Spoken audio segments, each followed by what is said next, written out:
My shift should have ended 40 minutes earlier, but the crane froze mid-lift and the indicator needle kept twitching, like it was second-guessing itself. There was nothing unusual on the manifest, nothing heavy enough to justify the strain, yet the cable felt alive through the controls, resisting in short, patient pulls. I remember thinking I'd imagined it, that exhaustion was playing tricks on me, until the radio crackled and my supervisor asked why I hadn't followed the rules yet. That was the first time anyone admitted there were 11 strange rules tied to this rig. I laughed then, because laughing felt safer than asking what happens when you don't know them. The first time I realized Rule 1, never continue the lift once the load goes silent, it was already too late. The container I was moving hung heavy, almost hesitant, above the waves, and the indicator went still as if whatever was holding it had vanished. Harlan, the senior operator, had warned me in his quiet way, saying, "If it stops, your hands aren't the only thing holding on." I didn't understand then, not fully, because nothing in training prepared you for tension that could think. I shrugged it off, convinced my inexperience was the problem, until the first tug came from below, subtle at first, like a question rather than a threat, and my stomach sank in a way that made the floor feel like it was slipping from under me. By the time I noticed the water below darkening unevenly, my mind raced back to Harlan's voice and the way he emphasized Rule 1, never continue the lift once the load goes silent. I remember gripping the joystick harder, sweating through my gloves, but the crane had a rhythm of its own now, a hesitant pulse that mocked every attempt I made to correct it. The sky above the rig had dulled, low clouds reflecting on the still water, but the calm wasn't natural. It felt orchestrated, as if something beneath was waiting for me to make the wrong move. My fingers trembled, and I realized that ignoring this rule wouldn't just risk dropping cargo, it risked inviting the unknown to test patience. And patience on a rig this high above the sea is not just hard, it's fatal. I tried calling the deck to get a second opinion, but the radio produced a hollow response, distant and distorted, almost as if the equipment itself was questioning my presence. I heard my own voice repeat back, cracked and slow, asking for instructions I already knew I shouldn't follow. Something in the silence pressed against the cabin walls, the lights flickering faintly, and the control panel's gauges wavered, like they were struggling to stay upright. I told myself it was exhaustion, hallucinations brought on by 15 hours of cramped space, but every instinct screamed that Rule 1, never continue the lift once the load goes silent, was not about equipment, it was about survival, and survival required listening, not reacting. The tug returned, sharper this time, pulling not from the weight, but from beneath the weight, and it was deliberate, testing me. My stomach knotted, and my throat went dry as I realized the rig didn't just operate on hydraulics and pulleys, it moved on tension, hesitation and consequences no one spoke about. The metal cables groaned, a slow protest that I couldn't see, and the container shifted subtly, almost like it had learned to dance with whatever waited below. I whispered under my breath, cursing my curiosity, and remembered Harlan's quiet insistence about listening, the way he'd said, "The crane talks if you shut up long enough to hear it." I wasn't just moving equipment anymore, I was negotiating with an intelligence I didn't understand. Minutes or maybe hours passed in that suspended state. My legs felt numb, my eyes fixed on the container that refused to drop or rise. Each flicker of motion seemed orchestrated, testing my attention, my patience, and my courage. I tried to calculate the forces, the angles, the obvious mechanical variables, but none of it made sense. The tug below wasn't random, it was intentional, assessing my awareness, pushing me to acknowledge the first rule that had seemed so simple. I could feel my heartbeat in my ears, in my fists gripping the controls, and for a terrifying moment, I understood that Rule 1, never continue the lift once the load goes silent, was not a suggestion, not even a guideline. It was a barrier between me and something patient, lurking, and unaccountable beneath the waves. I considered aborting, lowering the load manually, but my hands refused to follow the commands I tried to force. The crane had slowed, hesitant as if sensing my fear, and the cable began to hum in tension, not mechanical but deliberate, almost alive. The reflection of the rig in the water was broken, distorted by subtle shifts, like the ocean itself was moving against me. Every instinct screamed for retreat, for safe hands, but the container stayed suspended, and the tug beneath it pulsed again, rhythmical, precise, deliberate. I finally whispered, "I'm listening," as if saying it aloud could mollify whatever was testing my awareness, and I realized that ignoring the first rule didn't just risk failure, it risked letting something notice me. By then the night had deepened, and the rig lights painted stark shadows that twisted unnaturally over the deck. I could feel the weight of silence pressing down, every second stretching longer, dragging the air with it, making the space feel infinite and suffocating. The tug below became sharper, more insistent, and I understood the first lesson fully. This rule wasn't about machinery, it was about boundaries I had no right to cross. My mind spun with guilt and disbelief, thinking of the colleagues who had brushed past caution, who laughed at warnings, who weren't here to explain why the silence is dangerous. I clenched the joystick and whispered another apology, unsure if it was meant for them, the rig, or whatever waited below. At some point I realized I hadn't breathed in what felt like hours, and when I tried, the sound caught in my throat.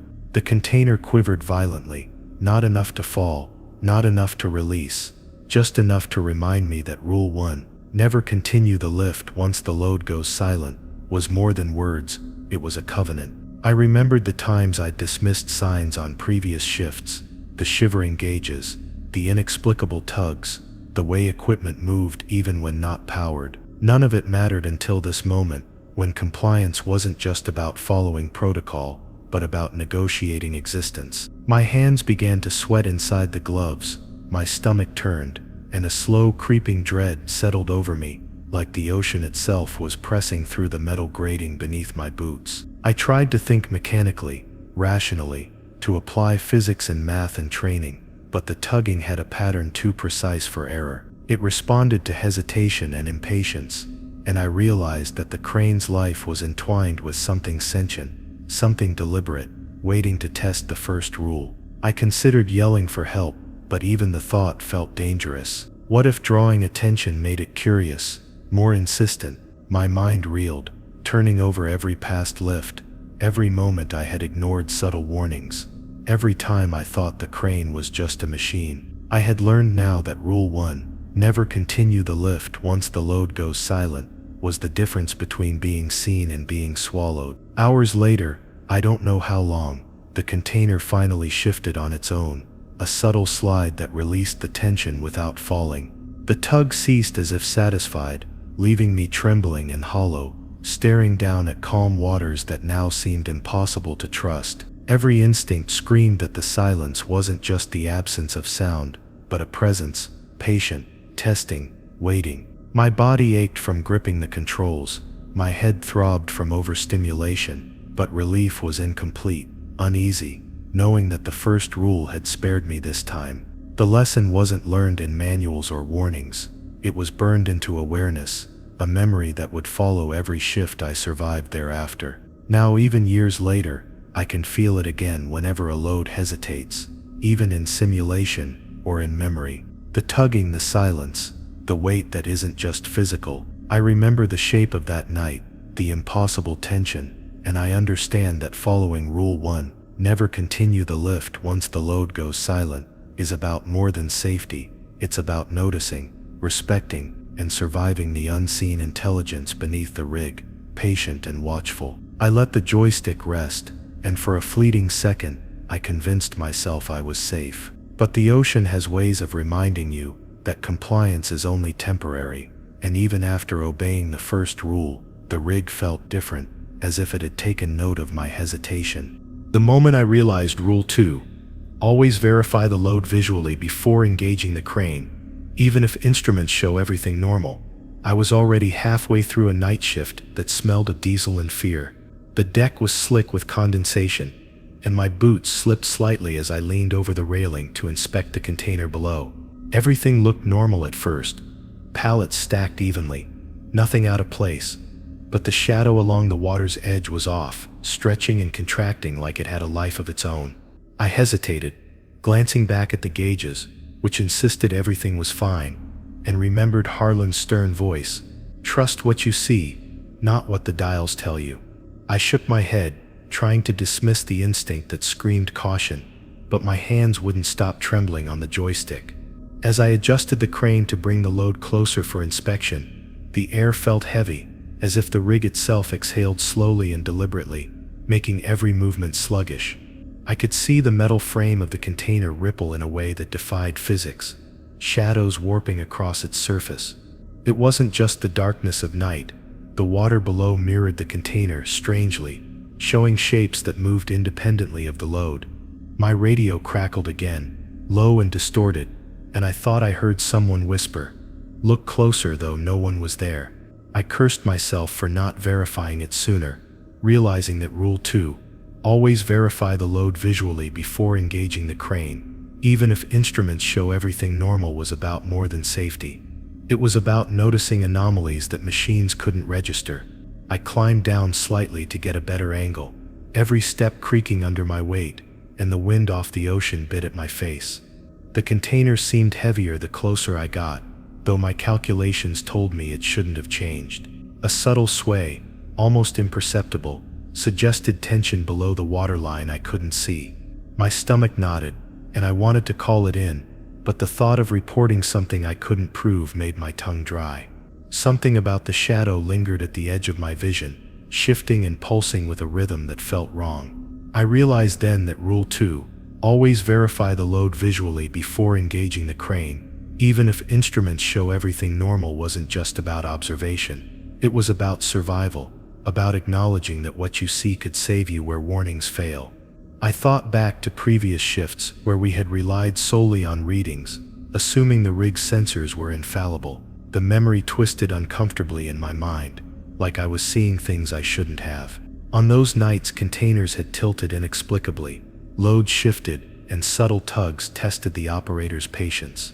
I remembered laughing nervously when Harlan once said, "The crane doesn't lie, but it doesn't tell the truth either." I understood then what he meant. Instruments show mechanics, but they can't perceive intent or intelligence, or the subtle pull of the ocean beneath. Standing there verifying with my eyes, I realized I had been blind more times than I could count. And Rule 2, always verify the load visually before engaging the crane, even if instruments show everything normal, demanded a focus I had never truly respected until now. The longer I stared, the more the shadows below shifted in patterns I couldn't explain, almost as if they were mapping my hesitation. I adjusted the crane slowly, letting the hook hover just above the container, feeling the tension subtly change as though it could sense my indecision. My heart pounded, and a cold awareness settled across my shoulders. Any mistake here might not be corrected by instinct alone. The container wasn't just steel and pallets. It had weight, presence, and a will I couldn't measure.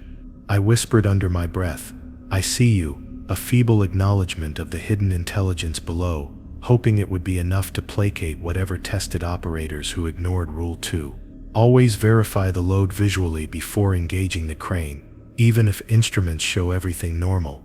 By now, the rig felt almost alien, the quietness of the night amplifying every movement of the cables and pulleys. The container's reflection on the water seemed to lag, showing a tiny ripple of something that didn't match reality. My mind raced with scenarios, with past near misses, with the times I had trusted instruments over sight, and shame began to gnaw at me. I remembered seeing another crane operator's gloves still on the joystick weeks earlier, their absence explained with a shrug and a vague story about accidents, and I realized too late that trust in machinery had consequences. The shadow beneath the container pulsed again, and I understood fully that Rule 2, always verify the load visually before engaging the crane, even if instruments show everything normal, was as much about noticing the unseen as it was about checking the scene. I moved slowly, meticulously, trying to account for every imperfection, every sway, every glint off the metal, but the water below refused to cooperate. Shapes appeared and vanished, reflections misaligned, and every instinct urged me to step back. Yet I couldn't. Stepping back would break the rhythm the crane demanded, and hesitation alone might trigger the wrong response. The load tugged subtly, almost in question, and I whispered to myself, "Not today." not again, hoping it would understand that I wasn't careless. I realized I had been learning the hard way that Rule 2, always verify the load visually before engaging the crane. Even if instruments show everything normal wasn't a guideline, it was a line drawn between life and disappearance, and every operator who ignored it became part of a ledger. I didn't want to join. Minutes dragged like hours as I traced the edges of the container, noting irregularities in paint, small distortions in metal, and a shimmer along one corner that didn't reflect light properly. My arms ached from holding the controls in a constant tense hover, my mind looping through failures I had witnessed, and those I feared to imagine. There was a rhythm to the tugging now, patient, persistent, almost like it was instructing me, testing my attentiveness.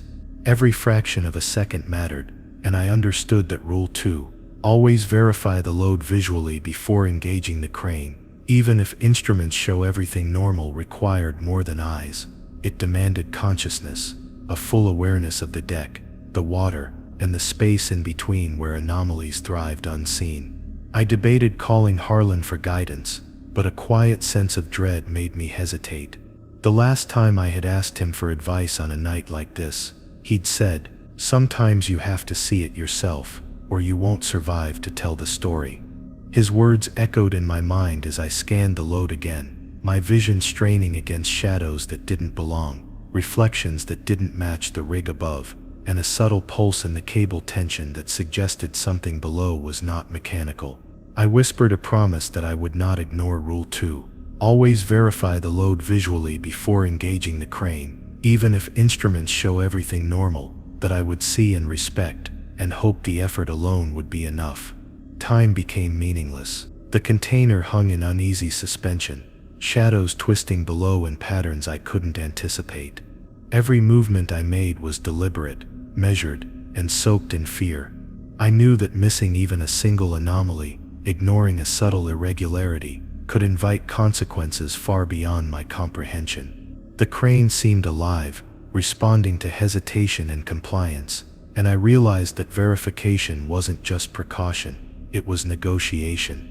For the first time I truly understood why Rule 2, always verify the load visually before engaging the crane, even if instruments show everything normal, existed, and why operators who ignored it never returned to explain themselves. Exhaustion mixed with terror, and my hands shook even as I maintained perfect control. The container finally settled, motionless, and the shadows below seemed to dissipate, leaving the water smooth and unremarkable again. Relief was tentative, because I knew the lesson wasn't in the safe lift, it was in noticing every deviation, every pull, every silent hint that things were not as they seemed. And even as I breathed, I could feel the rig watching, aware, assessing my adherence to the rule. A quiet reminder that Rule 2, always verify the load visually before engaging the crane, even if instruments show everything normal, was only the beginning, and something deeper waited to be noticed, patient and intent. The first time I truly understood Rule 3, never leave the crane unattended while a load is suspended above the water. I felt a weight heavier than steel pressing against my chest. The deck lights flickered as if uncertain themselves, and I caught a glimpse of my own shadow stretching across the platform in jagged, unrecognizable shapes. For a moment, exhaustion told me to step away, to breathe, but something in the container below seemed to sense hesitation, tilting subtly as though testing my awareness. Harlan's voice echoed from memory, dry and unyielding. You walk away and it notices. You think the crane holds only metal, but it holds more than that. My hands hovered over the controls, remembering every minute I had ever ignored warnings, and I realized that Rule 3, never leave the crane unattended while a load is suspended above the water, was less about protocol and more about survival. I tried to convince myself I was imagining it, that the subtle sway was just currents or wind, but the movement was deliberate in a way that made my stomach knot. The cable hummed faintly, almost impatiently, as if it expected attention and respect, not abandonment. I wanted to step back, to let someone else take over, but the realization hit that no one else would notice what I had noticed. Every operator who had walked away had left behind only silence, and perhaps something more, something patient beneath the waves. My heart pounded as I glanced at the horizon, the rig looming in isolation, and I whispered to myself a promise that I would not break Rule 3. Never leave the crane unattended while a load is suspended above the water, even though fatigue screamed otherwise. The rig groaned under its own weight, a slow, deliberate protest that echoed through steel beams and cables, and I felt the container shift again. Each movement, each subtle pull of the load seemed to mirror my attention, or lack thereof, and I realized the crane was less a machine than an extension of perception itself. I tried to calculate safe moments, times I could step back, but nothing in math or physics accounted for the tension below the water, or the presence that made instruments meaningless. My breathing quickened, shallow, trying to maintain composure while every sense screamed warning. Harlan's old warnings reverberated. Rule 3, never leave the crane unattended while a load is suspended above the water, wasn't an option. It was a requirement I couldn't ignore. Hours passed, or perhaps minutes. It was impossible to tell. The world narrowed to the container above the dark water, and the tension that seemed to pulse through the cable. My arms ached from holding the joystick steady, every muscle screaming for relief, but I couldn't move. I thought about previous shifts, about the operators who had left for coffee or rest, and how the rig always returned their absence with anomalies that no one explained. Shadows lingered at the edge of my vision, subtle shapes that shifted as I blinked, reflecting a presence I could not confirm. The crane seemed to respond, pausing, waiting, testing my adherence to Rule 3. Never leave the crane unattended while a load is suspended above the water, with a patience that felt infinite. I remembered the morning Harlan had shown me a video, silent but enough to make me shiver. A load left unattended had swung unexpectedly, tilting, scraping against support beams. Nothing disastrous by normal standards, but something unseen in the water below moved in response. He hadn't explained it, only gestured sharply and said, "Never leave it, it watches, always." I had laughed then, thinking it was superstition, but standing on the deck that night, every instinct sharpened by fear, I realized he hadn't been exaggerating. The rig didn't just follow rules, it enforced them, measured attentiveness, and silently marked negligence. Rule 3, never leave the crane unattended while a load is suspended above the water, became not a guideline, but a lifeline threaded with unseen consequences. Even stepping an inch backward felt dangerous. The deck beneath my boots creaked, the wind tugged against the crane's frame, and the container swayed as though sensing my lapse. My mind raced, scanning for excuses, for reasons to step away briefly, but every potential justification dissolved under the pressure of understanding that this rule existed because something below the water, the shadow, the load itself, reacted to absence. It wasn't conscious in a human sense, but it was deliberate, patient, persistent, testing attentiveness with every second of hesitation. I could feel my own heartbeat in the crane controls, the tension mirrored in the cable, a constant reminder of Rule 3. Never leave the crane unattended while a load is suspended above the water. Time bent around me, stretching and compressing as I focused entirely on the container, its surface reflecting distorted rig lights and shadows that didn't align. Every instinct told me to relax, to step aside for even a moment, but the tug of gravity, and something more intangible, kept me rooted in place. My forearms burned, knuckles white against the joystick, but leaving it unattended was unthinkable.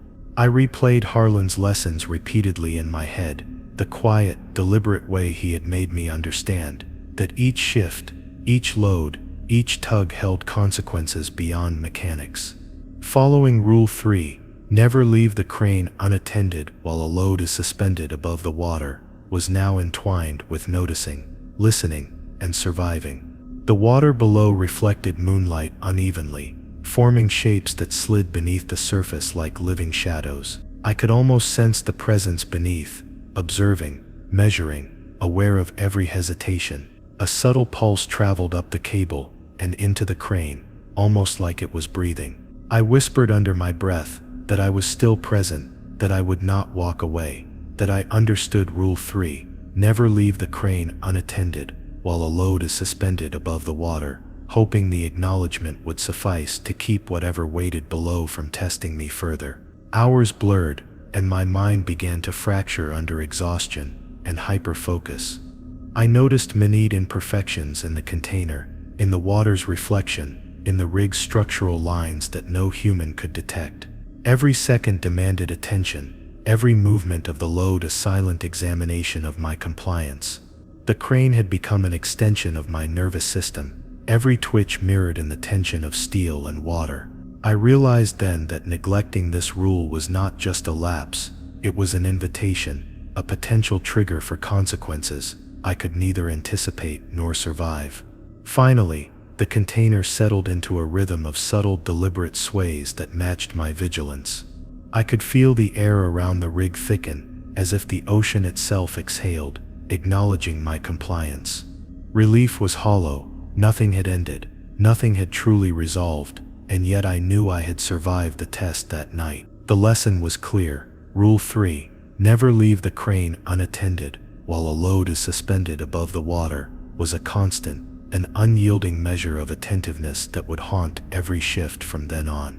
I allowed my hands to relax slightly, though the memory of what could have happened kept them twitching, alert, aware that compliance was temporary and vigilance eternal. I learned Rule 4, always secure secondary safety lines, even if the primary crane cable seemed stable, the hard way. When fatigue had dulled my attention, but not the awareness of something lurking below the container. The primary cable had seemed flawless, taut and unwavering. Yet the container wavered subtly, teasing at gravity and something else that measured hesitation. Harlan's warnings echoed in my memory. Never trust the first line. Always double it, because the second line isn't just safety. It's insurance against the unknown. I remember fastening the secondary line too late, fingers fumbling in the dim rig lights, and the metallic groan of the cable above sounded wrong, discordant, almost impatient. My stomach churned as I realized the first line had lost tension in a way that the instruments didn't register. And Rule 4, always secure secondary safety lines, even if the primary crane cable seemed stable, had never felt so literal, so immediately consequential. The wind whipped across the deck, carrying a salt spray that stung my eyes and made every movement slippery and uncertain. I leaned over the railing, tracing the secondary line as it looped around a reinforced beam, every knot a test of precision and calm. Below, the water shifted in unnatural patterns, faint waves reflecting shadows that seemed too deliberate, too precise to be natural. I could feel the container quivering in anticipation, not of my strength, but of my attention. My hesitation, my willingness to respect the rig's unspoken hierarchy. Each movement of the crane demanded full awareness. A single lapse could make the secondary line useless. Rule 4, always secure secondary safety lines, even if the primary crane cable seemed stable, had become not just procedure but lifeline, an acknowledgement that vigilance was never optional. The secondary line's metal clasp caught the faint glow of the rig lights, and I noticed a subtle vibration along the cable that hadn't been there moments ago. My hands tightened on the joystick, knuckles whitening, as I considered the consequences of failure. Every operator has a story they don't tell. Someone who ignored secondary lines, someone who trusted a taut cable blindly, and someone who disappeared without trace. I thought about the calm, the way the ocean seemed to flatten itself unnaturally, waiting, and I shivered. The rig was patient, but it had limits. I whispered a shaky acknowledgement to the shadow beneath the load, promising attention, promising respect, while I secured the line meticulously, step by step, aware that Rule 4, always secure secondary safety lines, even if the primary crane cable seemed stable, could be the difference between routine shift and vanishing. My mind drifted briefly to accidents I had heard about but never witnessed. Loads snapping free, operators losing balance, cables twisting unpredictably. I had thought those were bad luck or mechanical failure. Standing there, securing the secondary line, I realized the rig didn't tolerate carelessness. The primary cable had been stable according to the instruments, but there was more than stability at play. The container pulsed slightly, subtly, a reminder that gravity and mechanics weren't the only forces in play. I tightened the line, breath held, recalling Harlan's firm insistence on vigilance and redundancy.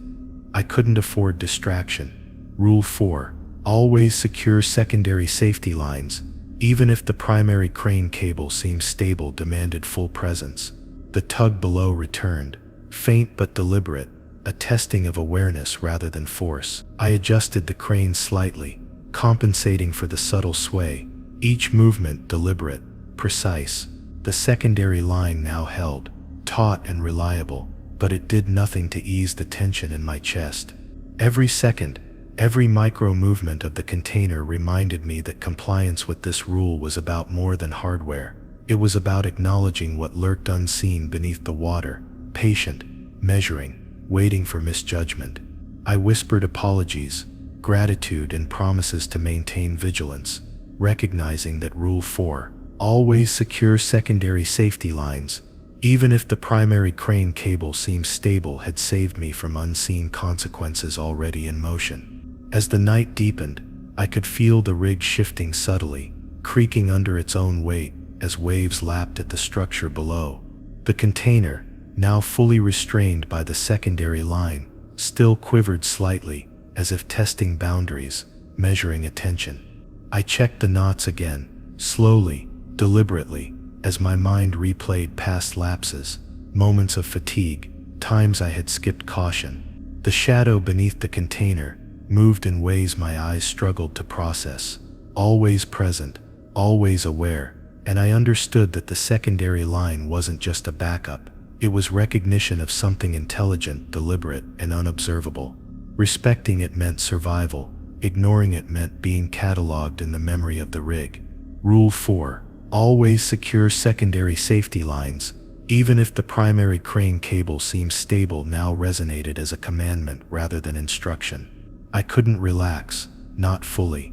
Each micro shift in the container was magnified by my exhaustion, my heart pounding in rhythm with tension that was as much psychological as mechanical. The water below remained dark and impenetrable, shadows moving subtly, as if assessing my vigilance. My breath was shallow, controlled, every muscle taut, and I realized that failing this rule wasn't just an error. It invited observation, a patient test that could outlast human endurance. The secondary line felt alive, a tether to sanity, a reminder that Rule 4, always secure secondary safety lines, even if the primary crane cable seemed stable, existed, because the rig itself enforced what operators could not see. I replayed the motions again, checking, double-checking, my mind scanning every inch of deck, cable, and container. Even with the secondary line secured, the tug returned occasionally, deliberate, testing, teasing my concentration. It wasn't violent, not yet, but it was insistent, a reminder that attention was not negotiable. I thought about the nights I had ignored subtle cues, about colleagues who had trusted appearances over observation, and felt the weight of accountability pressing down. The rig demanded respect, and Rule 4, always secure secondary safety lines, even if the primary crane cable seemed stable, was not merely instruction. It was acknowledgement of forces beyond comprehension, forces that remembered every lapse. Hours passed with no change, other than fatigue mounting in my limbs, my eyes stinging from salt and strain. The secondary line held perfectly, yet my mind remained alert, scanning the darkness below, aware that failure to notice subtle irregularities could render it meaningless. The container quivered once more, responding to microcurrents I could not measure, and I realized that my compliance wasn't passive. It required full awareness, constant vigilance, and acknowledgement of the rig's hidden intelligence. I whispered quietly, not to anyone, but as a promise, I would never neglect Rule 4, always secure secondary safety lines, even if the primary crane cable seemed stable, because the line didn't just hold metal, it held consequences. By the early hours, the rig settled into an uneasy calm. I loosened my grip fractionally, my arms trembling, but I knew the lesson was internalized. Secondary lines were more than backups. They were proof that I had observed, that I had respected, that I had survived. Yet even in that calm, something about the water below and the subtle pulse of the crane suggested that compliance was temporary and vigilance permanent. Rule 4. Always secure secondary safety lines. Even if the primary crane cable seems stable had been learned, but the memory of the shadows, the pulse, the unseen test remained with me, waiting for the next shift. The moment I realized Rule 5, never ignore subtle changes in tension or movement, even if the instruments remain stable, my hands were already trembling from hours of vigilance, and the container above the water had begun a hesitation that no gauge could account for. The primary and secondary lines held firm, yet a pull, almost imperceptible, shifted through the cable like a pulse I could feel in my bones. Harlan's words echoed in my memory. The crane tells stories machines can't read. Listen. I leaned closer, trying to sense every vibration, every micro sway, but fatigue blurred the edges of perception. Even then, I doubted myself, convincing my mind that what I felt was just exhaustion. But deep down, I knew the unseen force beneath the load had begun its assessment. And Rule 5, never ignore subtle changes in tension or movement, even if the instruments remain stable, demanded every ounce of my focus. The deck lights flickered, as if testing my attention, shadows stretching unnaturally across steel beams and railings. Each tug in the cable felt deliberate, intentional, almost conversational, like the water below had a memory of its own. I adjusted the crane minutely, trying to compensate for the imperceptible shifts, heart hammering as if it could break the rhythm of the unseen presence. I remembered other nights, times I had ignored subtle quivers in the load, shrugging them off because the instruments showed normal readings, and the consequences had been brushed off with explanations I didn't believe. Tonight, there was no ignoring it, no rationalization. Rule 5. Never ignore subtle changes in tension or movement. Even if the instruments remained stable, wasn't a guideline anymore. It was a demand from something patient, measuring, waiting. Every instinct screamed that the container was alive in some sense beyond comprehension. The cable's pulse a silent communication I could barely interpret.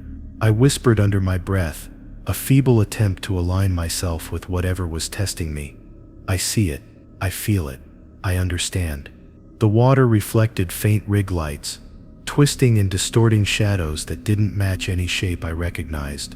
My hands ached from maintaining the crane's tension, every muscle taut, yet I couldn't step back, couldn't relax, because subtle changes, no matter how slight, could trigger reactions from whatever dwelled unseen beneath. I understood in that instant that Rule 5, never ignore subtle changes in tension or movement, even if the instruments remained stable, was about more than observation. It was about survival, acknowledgement, and patience. Minutes blurred into hours as I monitored the container, each micro shift amplified in my mind until the world narrowed to the cable, the load, and the water below. I could feel a rhythm, subtle but undeniable, and it responded to my awareness, to hesitation, and to compliance. Any lapse, any distraction, would be noticed. I recalled Harlan's dry warnings about previous shifts, where operators had been too confident in gauges alone, dismissing the subtle cues, and I realized why they were no longer around to tell the stories. The rig, the load, the water, all were patient observers of attentiveness. Rule 5. Never ignore subtle changes in tension or movement, even if the instruments remained stable, had become an extension of instinct, a mandate I could neither disobey nor reinterpret. The wind off the ocean cut through the night, carrying salt spray and cold that bit my face, forcing me to remain alert despite my exhaustion.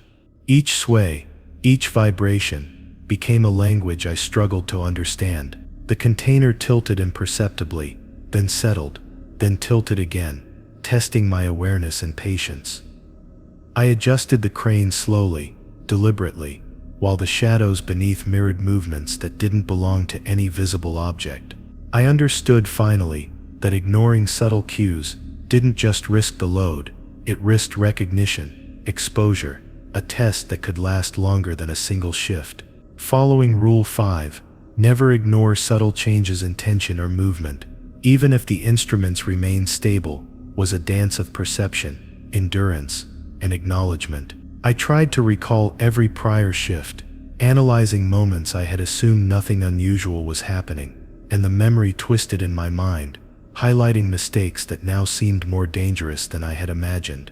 The tugging wasn't random, it was patient, testing limits, measuring hesitation, and calculating consequences. I whispered apologies, acknowledgement, and promises to remain present, understanding that compliance wasn't passive. Even as the container swayed subtly, the secondary line taut, the primary cable secure, I knew that failure to respect micro-movements would draw the attention of forces I could not comprehend. Rule 5. Never ignore subtle changes in tension or movement, even if the instruments remain stable, became a mantra, a lifeline, and a boundary I could not breach. Time bent strangely, hours indistinguishable from minutes, and each micro-sway seemed to pulse with intent.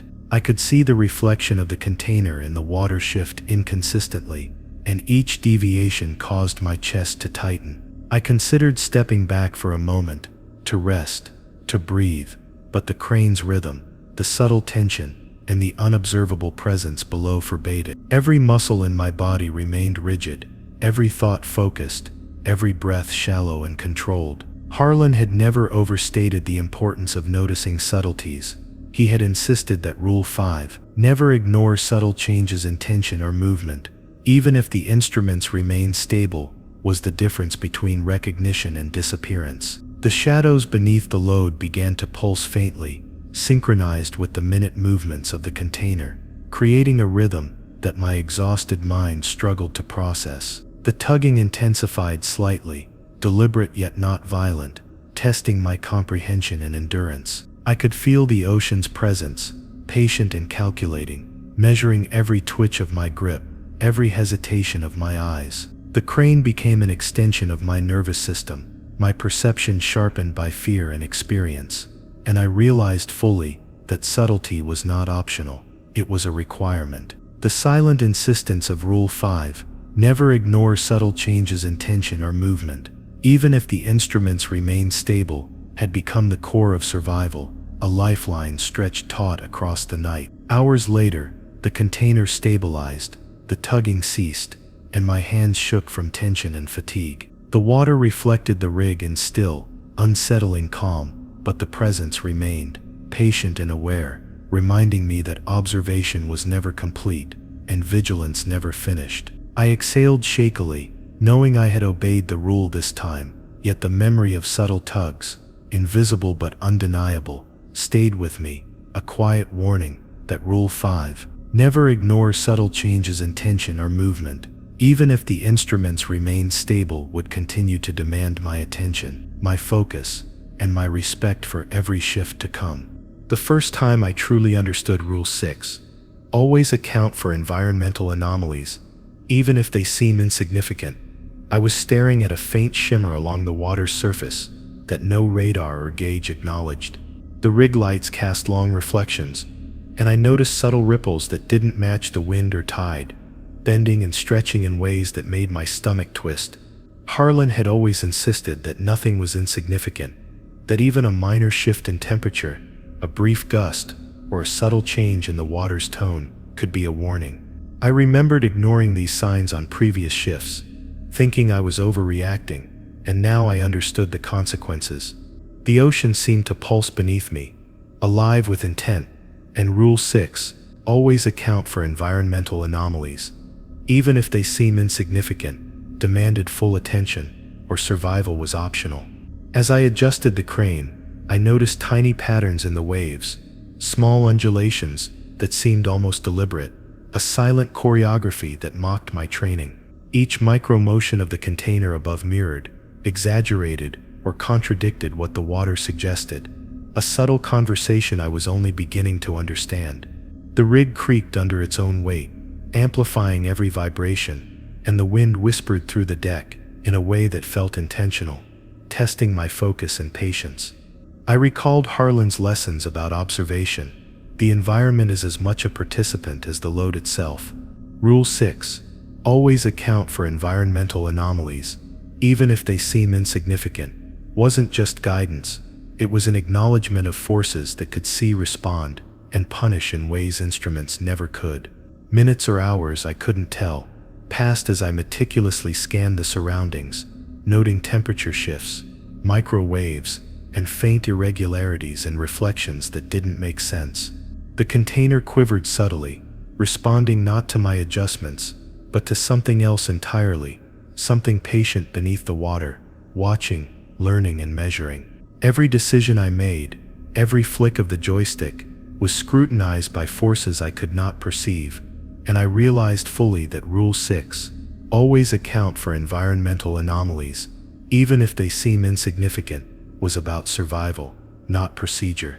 Ignoring minor details in the past had led to mistakes, near misses, and unspoken disappearances, and now I understood why.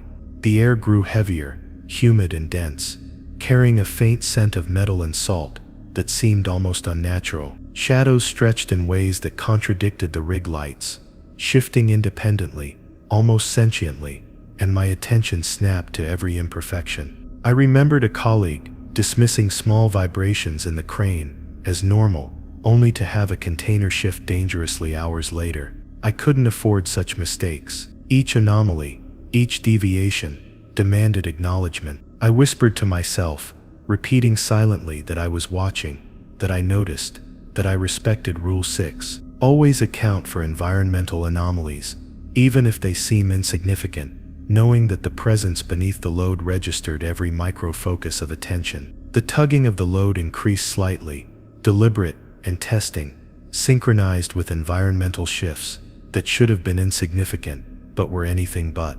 I could feel a rhythm in the water below, subtle pulses that reflected in the cable tension and container sway. It was patient, almost teasing, measuring my responses, and I realized that my understanding of the environment directly impacted whether the load remained stable or chaos unfolded. I leaned closer, scanning every ripple, every glint, every shadow, aware that Rule 6, always account for environmental anomalies, even if they seem insignificant, required more than observation. It demanded interpretation, instinct, and unwavering focus. Fatigue tried to trick me into ignoring subtle cues, a ripple, a reflection, a distant creak of metal. I forced my mind to slow, to focus, tracing each anomaly, cataloging each micro-deviation, understanding that small details carried weight. The rig's rhythm, the ocean's pulse, and the subtle sway of the container combined into a language I was only beginning to read. Any lapse could trigger consequences I couldn't predict. I whispered again, to no one, to nothing, acknowledging that Rule 6, always account for environmental anomalies, even if they seem insignificant, wasn't optional. It was a lifeline threaded between attention and survival. The shadows in the water shifted again, a ripple of dark shapes that seemed almost purposeful, almost aware. The crane cable vibrated in tandem, micro motions that instruments failed to register. My eyes ached from scanning every reflection, every minor movement, every flicker of light, but I couldn't afford to stop. I recalled Harlan's warning about previous operators who had ignored anomalies, trusting gauges alone.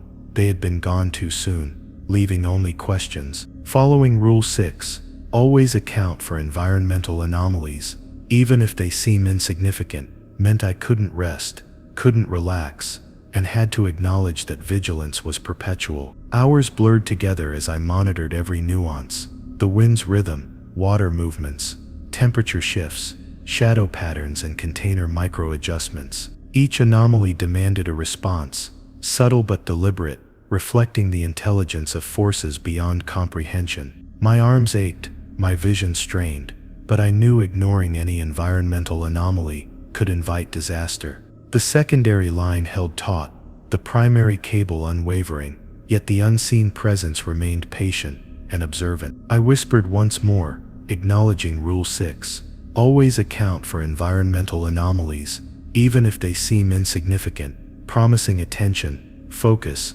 and respect for forces I could not see but could feel. Finally, the container settled into a tenuous equilibrium, the shadows dissipating, the water smoothing unnaturally, yet vigilance remained essential. Compliance with Rule 6. Always account for environmental anomalies, even if they seem insignificant, had preserved the load, my life, and perhaps a fragile understanding of the unseen forces at play. But the memory of subtle ripples, micro-tugs and shadows lingering at the periphery of perception, stayed with me, a quiet reminder that nothing is insignificant, nothing is trivial, and the ocean, the rig and the load are always watching, waiting, and testing. I realized Rule 7. Never assume communication devices are reliable during critical lifts on a night when static swallowed the radio, leaving my calls bouncing back in fragmented echoes. The container hovered above the water, swaying ever so slightly, and I felt the tug of something unseen, subtle but insistent, testing my attention. Harlan had always warned that radios were unpredictable, that interference often masked far more than weather could account for. I had trusted the signal before, assuming clarity equaled safety, but this time the silence of the radio left me exposed, alone with the container, the cable, and the patient intelligence beneath the waves. My hands hovered over the joystick, every fiber tense, and Rule 7, never assume communication devices are reliable, during critical lifts became an immediate personal command. Static crackled intermittently, like whispers teasing and confusing my focus, and I realized the radio wasn't just failing. It was interacting with the environment, the rig, and perhaps the presence below. Every attempt to call the deck or the control room returned nothing but broken fragments of my own voice, stretched and warped. The container quivered, responding subtly to micro-adjustments I made in frantic attempts to compensate for uncertainty. I cursed under my breath, trying to rationalize, but instinct screamed that the unseen was testing me, measuring not my technical skill, but my awareness and resilience. Ignoring Rule 7. Never assume communication devices are reliable during critical lifts would mean relying on tools that could fail at the worst possible moment, leaving nothing between me and disaster. The night air felt heavy, thick with salt and metallic scent, and shadows shifted in patterns I couldn't fully understand. I glanced at the secondary line, taut and secure, and the primary cable, steady but vulnerable to slight deviations. My eyes traced the container's edges repeatedly, looking for anomalies, subtle sways, anything that might indicate unseen interference. The radio crackled again, a fragment of a voice that could have been human, or something else, before dissolving into silence. I remembered past shifts when signals failed at minor critical points, but never like this, never with something alive beneath the water. Rule 7. Never assume communication devices are reliable. During critical lifts demanded I rely entirely on observation, instinct and the constant tension of the crane, a reality I had never truly faced before. I tried repeating protocols aloud, as though speaking the commands would replace the communication link. Adjust left, slow descent, maintain tension, I whispered, voice trembling, eyes flicking to gauges that didn't capture everything. The container swayed slightly in response to my guidance, though whether it was obedience or coincidence, I could not know. The wind tugged subtly at the cables, reinforcing the lesson that instruments, machines and signals could never account for everything. Harlan's warning that reliance on technology could kill resonated fully. I felt exposed, acutely aware that Rule 7, never assume communication devices are reliable, during critical lifts meant I had to trust nothing but my senses and my judgment in that moment. Minutes dragged into hours as I maintained constant vigilance. I observed the container, the rig, the water below, noting every micro movement, every imperfection, every deviation. The tugging beneath seemed patient, testing, almost deliberate, and I realized the unseen force could exploit any lapse, any distraction caused by failing equipment. My hands ached from holding the joystick steady, my vision strained from monitoring multiple layers of movement simultaneously, but I couldn't relax. I had no backup from radios, No guidance from the deck, only the cable, the load, and the silent presence. Following Rule 7, never assume communication devices are reliable during critical lifts was no longer advice. It was survival, and every instinct sharpened by fear reinforced that truth. I recalled previous operators who had assumed radios would bridge any gap, who had trusted that a call to the deck could save them from micro errors or sudden tugs. None had returned to explain their mistakes. Now, alone, every crackle in the static, every silence, every distorted echo reinforced the truth of the seventh rule. The container seemed heavier than physics allowed, swaying subtly, responding to currents, wind, and perhaps to the intent of the unseen beneath. Each micro-adjustment I made was a negotiation, a careful acknowledgement that technology could fail, but awareness and vigilance could preserve life. Rule 7. Never assume communication devices are reliable during critical lifts was no longer a lesson. It was a lifeline I clung to in a silent, shadowed night. The ocean reflected the rig lights in broken, shifting patterns, each ripple subtly interacting with the container's movements. I felt as if something beneath was aware of my dependence on the crane, measuring my reliance on instruments, judging my understanding of their fallibility. Any momentary lapse could trigger disaster. I whispered under my breath, acknowledging the rule aloud to myself. I would not trust the radio, the gauges, or even assumptions. I would rely on observation, instinct, and tension. My hands shook, not just from fatigue, but from the awareness that the unseen had already begun testing my adherence to Rule 7. Never assume communication devices are reliable during critical lifts. Hours later, the container finally stabilized, still swaying slightly, but secure. The radio remained dead, offering nothing but static and broken echoes of my own voice. Relief was partial, tempered by the knowledge that technology could not be relied upon, and that even the smallest assumption of its reliability could have fatal consequences. Rule 7. Never assume communication devices are reliable during critical lifts had been reinforced with every tug, every quiver, and every shadow that mirrored the container's movement, a quiet but relentless reminder that vigilance, perception, and awareness were the only constants I could trust in the night. I realized Rule 8.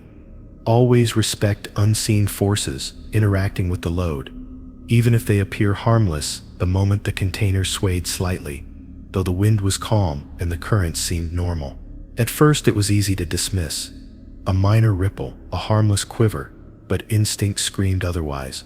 Harlan had warned me repeatedly that the rig was not just steel and machinery. The ocean, the shadows, the cable itself could respond to presence, hesitation, and carelessness. I felt the weight of the load not just on the crane, but on something unseen below, something patient, testing my attention. Every subtle movement seemed deliberate, measured, and I realized fully that Rule 8, always respect unseen forces interacting with the load, even if they appear harmless, was less about caution and more about acknowledging intelligence. I couldn't perceive. The deck lights flickered, as if in agreement with my heightened awareness, casting elongated shadows that warped across metal beams. The container shivered again, subtly, and I sensed it was responding to more than gravity. A shadow beneath the water rippled independently, synchronized with micro-tugs that my hands could feel but instruments could not measure. I tightened my grip on the joystick, muscles tense, and whispered to myself that I understood the rule: disregard any anomaly at your peril. The presence below seemed patient yet insistent, testing whether I respected its influence, waiting for misjudgment, and reinforcing that Rule 8, always respect unseen forces interacting with the load, even if they appear harmless, was as much about acknowledgement as safety. I tried to rationalize it as stress or fatigue, my mind grasping for logic in the darkness. Yet every micro-tug, every irregular sway, defied explanation. I recalled previous shifts when minor deviations had been ignored, only for containers to tilt or cables to strain unexpectedly. Those anomalies, dismissed as harmless, had consequences that rarely appeared immediate but were catastrophic in retrospect. I adjusted the crane slowly, deliberately, maintaining a constant tension that acknowledged unseen influence. A silent negotiation with forces beyond comprehension. Rule 8. Always respect unseen forces interacting with the load, even if they appear harmless. Demanded respect, focus, and unwavering attention, or else the lesson would be learned through consequence. The wind shifted subtly, carrying the scent of metal and salt, while the shadows beneath the load moved in a rhythm that didn't match the waves or the rig lights. It was as if the ocean itself had consciousness, measuring my response, aware of hesitation, patience, and intent. My heart pounded with tension as I traced the secondary line and inspected the container for imperfections, knowing that mechanical stability was insufficient. The presence below responded to every twitch, every sigh, every micro-adjustment I made. I whispered to myself, acknowledging the invisible force, committing fully to Rule 8. Always respect unseen forces interacting with the load, even if they appear harmless, and hoping recognition alone would suffice. Minutes or perhaps hours passed with nothing but subtle tugs and shifts, all requiring my full attention. I realized that even the smallest oversight could provoke consequences invisible to the eye, but tangible in effect. The water reflected shadows that did not align with the rig lights, creating illusions and half-truths that demanded scrutiny. I had learned before that disregard could be fatal, and now every movement of the crane, every sway of the container, was a dialogue with forces I could neither see nor quantify. Rule 8. Always respect unseen forces interacting with the load, even if they appear harmless, had evolved from instruction to lived reality, a test of mindfulness and survival in equal measure. Fatigue pressed against me like the ocean itself, urging distraction, but I refused to relent. I traced every cable, every connection, every slight deviation in tension. The container responded subtly to microcurrents and unseen nudges, movements that could easily be dismissed yet carried meaning. I remembered Harlan emphasizing that patience and observation were critical. Disrespect or negligence invited misalignment, tension failures, or worse. My attention became total, every breath, every muscle, every glance an acknowledgement of the invisible hand guiding subtle interactions. Rule 8. Always respect unseen forces interacting with the load, even if they appear harmless, was now the only lens through which I interpreted the rig, the water, and the suspended container. The shadows below pulsed faintly in coordination with the container's micro-tugs, creating a rhythm I could just barely interpret. My hands were white on the joystick, muscles trembling, vision locked on every reflection and movement, yet the presence below seemed to test patience rather than strength. I whispered apologies and promises under my breath, silently negotiating with the unseen, acknowledging it without fear, without expectation of understanding. The crane, the load, and the ocean were engaged in a dialogue that instruments couldn't capture, and I understood fully that Rule 8, always respect unseen forces interacting with the load, even if they appear harmless, was the difference between observing life and becoming part of unrecorded mistakes. Hours later, the container remained suspended, gently swaying but stable, and the subtle pulse of unseen forces seemed to settle in acknowledgement of my adherence. Relief was tentative, because awareness demanded persistence. Compliance wasn't temporary. I realized that the rig, the load, and the ocean weren't separate. They were part of a system requiring recognition, attention, and respect. The unseen forces, patient and deliberate, had been acknowledged, but the memory of subtle tugs, micro sways, and shadows moving independently remained, reminding me that Rule 8, always respect unseen forces interacting with the load, even if they appear harmless, would demand attention, every shift, every load, forever. I understood Rule 9. Never attempt shortcuts during complex lifts. No matter how confident you feel, one night when fatigue pressed against my body like a tide, urging me to skip checks and speed up a maneuver I had done hundreds of times before. The container hung above the water, deceptively calm, yet every instinct screamed that one wrong move could set off consequences invisible to instruments or human eyes. Harlan had always drilled into us that confidence was a dangerous illusion, that the rig, the crane, and the unseen beneath the water would exploit even the smallest lapse. I clenched the joystick, muscles trembling, and forced myself to methodically execute every step, every calculation, every tie-off, knowing fully that Rule 9, never attempt shortcuts during complex lifts, no matter how confident you feel, was a command, not a suggestion. The wind howled gently across the rig, carrying salt and cold that bit at exposed skin, while shadows flickered unnaturally along the deck.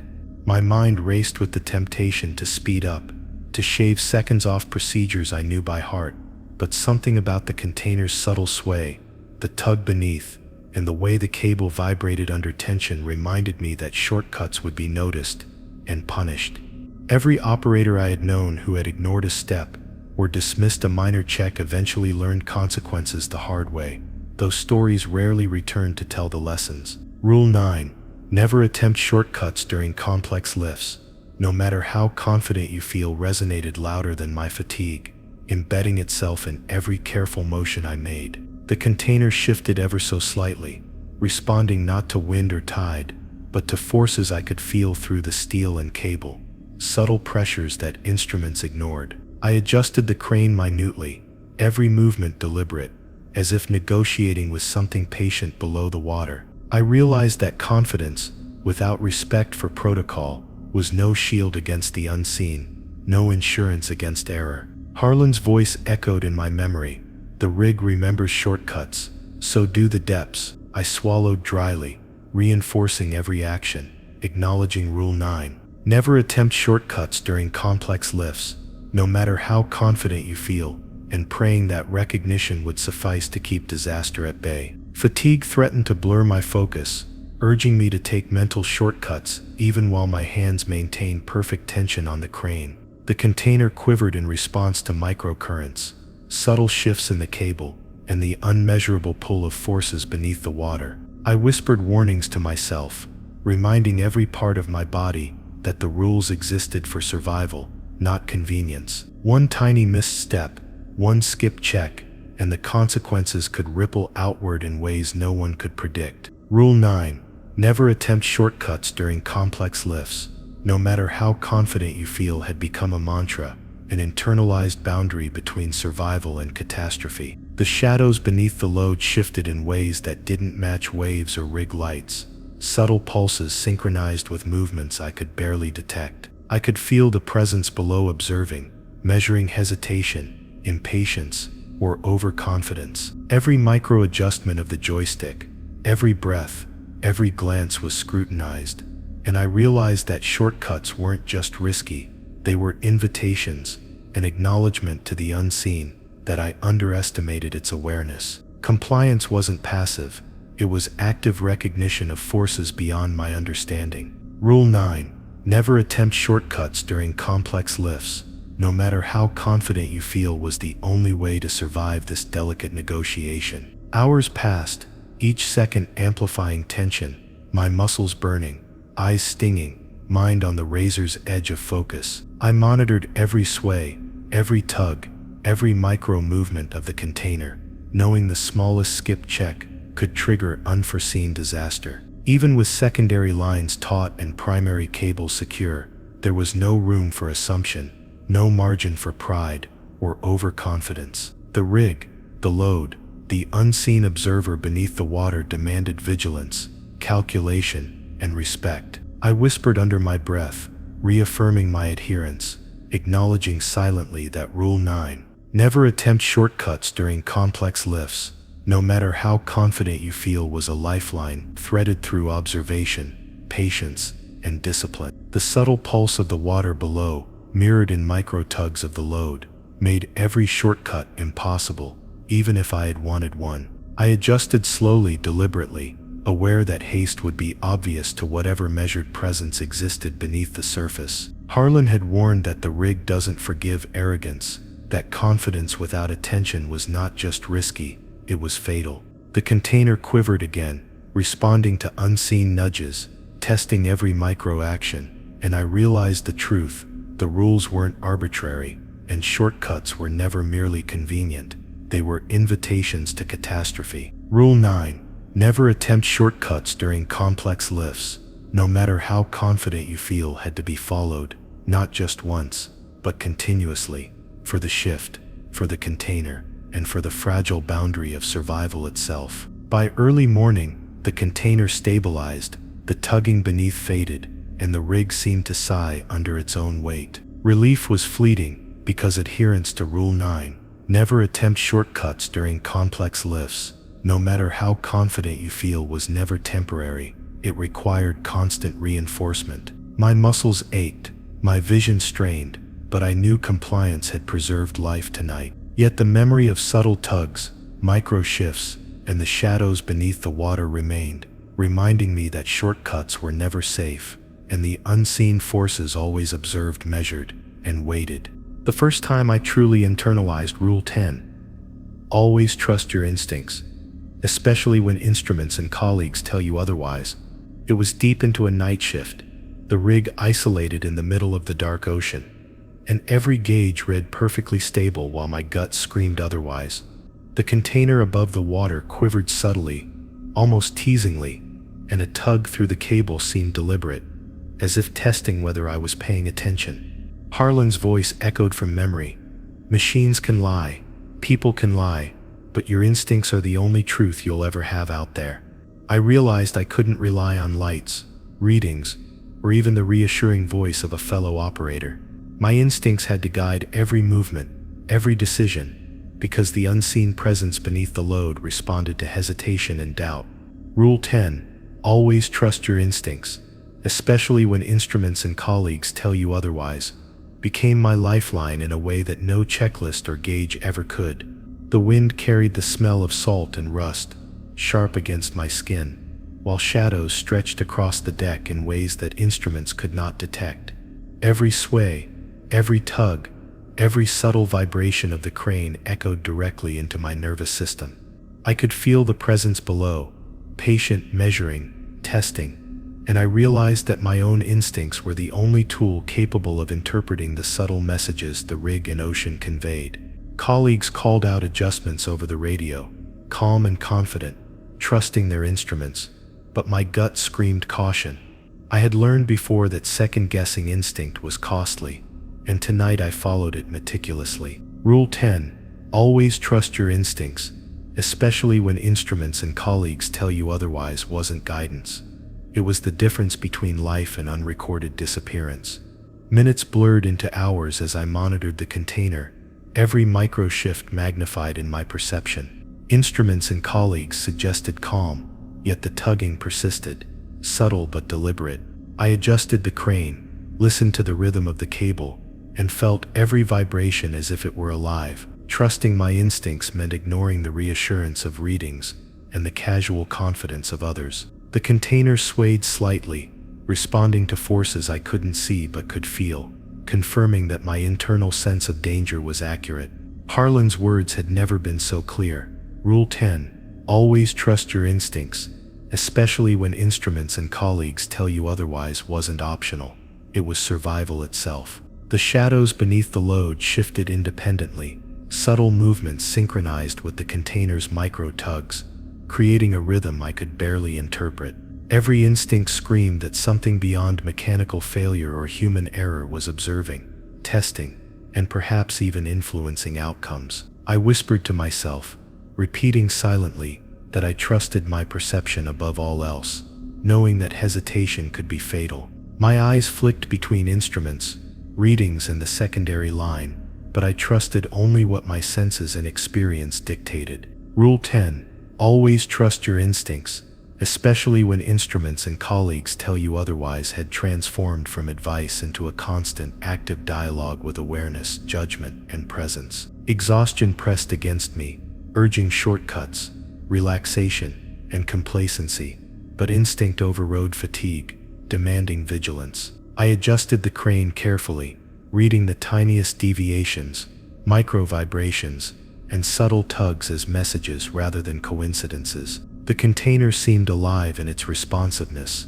the water below pulsing faintly, shadows moving with deliberate unpredictability. Each movement confirmed that instinct, not instruments or reassurances, was the only reliable guide. I whispered apologies and promises under my breath, committing fully to Rule 10. Always trust your instincts, especially when instruments and colleagues tell you otherwise, hoping recognition and attention would suffice to maintain control. Hours passed in a tense rhythm of observation and adjustment.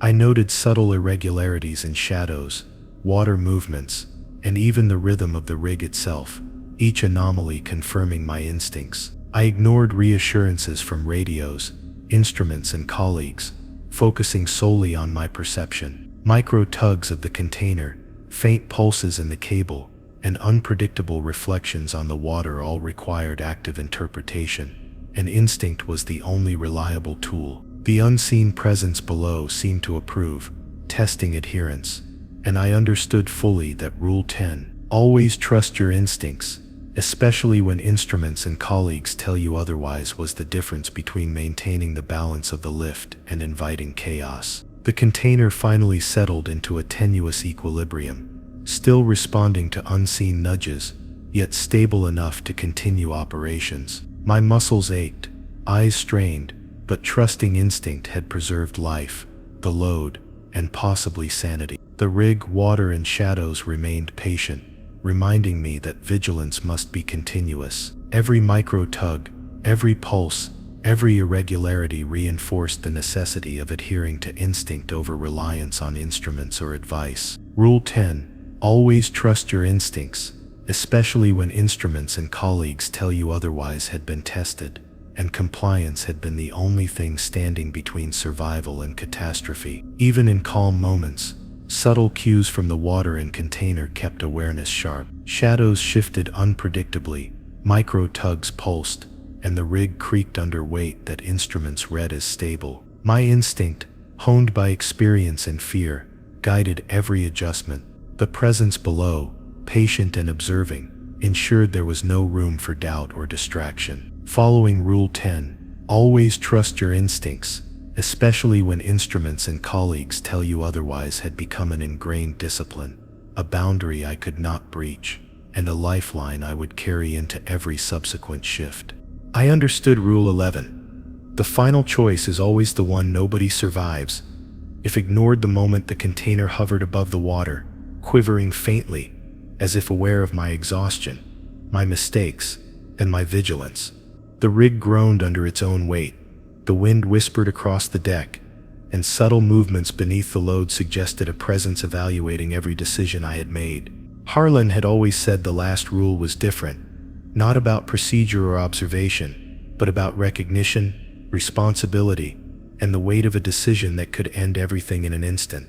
I knew instinct, instruments, secondary lines, and environmental awareness had led me here, but now nothing could absolve me from this singular choice.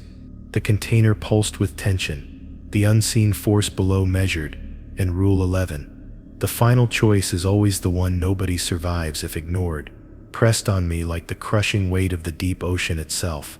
The shadows beneath the load seemed to ripple in anticipation, synchronized with tiny sways of the container I could just barely perceive.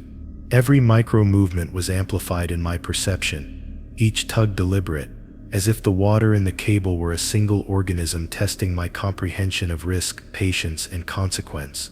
I remembered colleagues who had faltered at earlier choices, who had assumed competence or dismissed subtle warnings. They were gone, their absence an unspoken warning etched into the rig's memory. Now it was my turn to act with precision, awareness, and respect. Rule 11. The final choice is always the one nobody survives if ignored, demanded full presence, unwavering attention, and acknowledgement that one misstep could erase all prior adherence. I traced the cables with trembling hands, checking knots, tension, and alignment repeatedly, though every inspection felt inadequate against the silent, calculating presence beneath. The container's sway responded not to me, but to subtle currents and forces beyond comprehension. I could feel the rig itself observing, every groan, every vibration amplified in the still night air. The secondary line was taut, the primary cable unyielding, yet the final choice remained mine. Act too cautiously and risk collapse under indecision. Act too hastily and invite disaster beyond recovery. The weight of Rule 11, the final choice is always the one nobody survives if ignored, was absolute, anchoring every decision I made to consequence rather than procedure. Time fractured, minutes stretched into infinity, as I calculated every possibility, every reaction, every subtle cue from shadows, water, and the container. The presence beneath seemed patient, yet insistent, testing whether I would recognize the necessity of action and the gravity of the final choice. Harlan's voice returned to me faintly. All the rules lead to this. Respect it, or you're gone. I felt the tug again, faint but undeniable, a pulse of judgment, as if the ocean itself demanded recognition of Rule 11. The final choice is always the one nobody survives if ignored, before allowing the lift to conclude, or the container to descend. I exhaled slowly, muscles taut, eyes straining to capture every micro-fluctuation, and realized the final choice was not mechanical, but moral, not procedural, but existential. It demanded awareness, respect, and acknowledgement of forces I could not see or understand. Every second spent hesitating or second-guessing rippled outward in invisible consequences. The container shivered again, subtly, a reminder that decision and observation were inseparable. I whispered under my breath, committing fully to Rule 11. The final choice is always the one nobody survives if ignored, a quiet acknowledgement that the unseen presence was patient, but unyielding. Shadows shifted unpredictably beneath the water, synchronized with the faint tug of the container, and I felt the presence testing endurance, patience, and judgment. The wind carried an almost sentient pressure across the deck, urging action, observation, and respect simultaneously. Instruments offered no guidance, radios were silent. I could only rely on awareness honed through hours of vigilance, observation of subtle cues, and strict adherence to prior rules. The final choice loomed as an invisible but unavoidable checkpoint, confirming that Rule 11, the final choice is always the one nobody survives if ignored, was as much about acknowledgement as action, as much about perception as execution. The container quivered one last time, the cable pulsing with tension I could feel through every nerve in my arms. Shadows beneath rippled in patterns impossible to interpret fully, testing my recognition of the necessity of decision. Every breath I drew was measured, every adjustment calculated, every observation noted. The unseen presence beneath the water seemed to evaluate not the crane or the load, but my capacity to understand risk, consequence, and finality. Harlan had never overstated the weight of the last rule. It was not about survival alone, but about comprehension of everything that led to this moment. I knew ignoring Rule 11, the final choice is always the one nobody survives if ignored, was inconceivable. There was no second chance. I made the final adjustment, micro motions precise, conscious, deliberate, and the container responded, swaying gently but stabilizing. The tug beneath ceased, the shadows shifted into stillness, and for a fleeting instant, I allowed myself to believe the rule had been obeyed correctly. Yet the memory of micro-pulls, subtle sways, and unseen forces remained imprinted in my mind, a quiet warning that the rule was eternal, cumulative, and patient. Rule 11, the final choice is always the one nobody survives if ignored, had been honored, but the awareness of it, the obligation to respect it, would follow me to every subsequent lift, every shadowed night, every whispered ripple beneath the load. The rig groaned softly under its own weight as the night pressed on, and I remained aware, every sense alert, knowing that adherence had preserved life tonight. Yet the presence beneath the water, patient and calculating, reminded me that vigilance was unending, and the consequences of inattention permanent. The final choice had been made, yet the memory of it lingered, a persistent hum beneath the conscious mind. If you enjoyed this story, like, share, and subscribe for more.